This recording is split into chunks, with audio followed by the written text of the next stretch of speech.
tayo namili. Ito na. Shoes and Uniqlo. Yan talaga yung mga brand natin. Madilim ba? Anyway, so ito na yung happy moment natin. Happy moment na nagbablog pa rin tsaka namimili. Masaya na rin ako dahil dumating na rin tayo sa point ng buhay natin that if we want to buy something, nabibili na natin. And kahit medyo expensive, mahal ng konti, it's okay. So yung tinatawag na na-enjoy mo na yung buhay. Nagkakaroon ka ng financial freedom, di ba? So pero bago naman nangyari yun, nagkaroon muna tayo ng mahabang proseso na pwede mo rin gawin. So if you want financial freedom, you get to buy the things that you want, you go to places na gusto mo, may requirements. I think there's one requirement. So you need to work hard first, okay? So sabi ko sa inyo, I'm not a fan of yung working smarter, or you work smart. I don't believe in that. Especially in the first stage of your life of getting rich, of getting or being successful. So you need to work hard first, okay? If you have your career, you work hard for your career.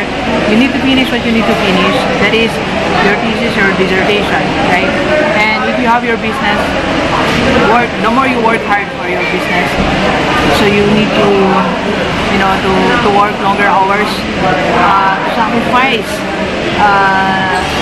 Sabi nga ni Gary V, you need to sacrifice, right? So you need to sacrifice a lot sa buhay natin para tayo maging matagumpay, okay?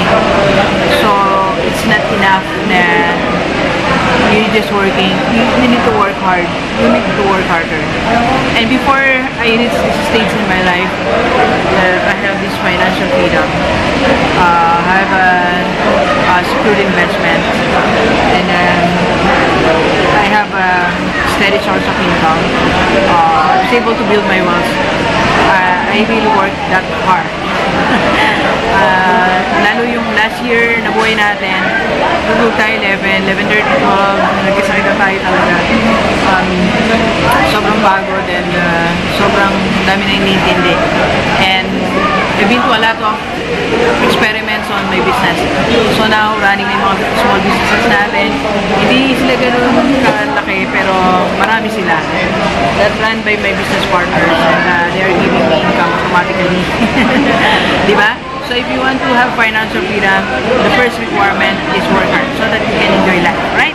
So lagi ko sinasabi sa inyo, mag-enjoy kayo sa buhay. Nag-iba na tayo ng tone ngayon ng pagsasabi ng about life. You need to enjoy life. So ito nga, design your own topics, diba? Sa buhay. By the way, yung gusto mag-reseller ng statement search natin na message lang kayo. So, yeah, I designed my own topics and working so hard. So you can also do that, right? So, kung meron kang ibang tanong, questions, may message ka lang sa akin.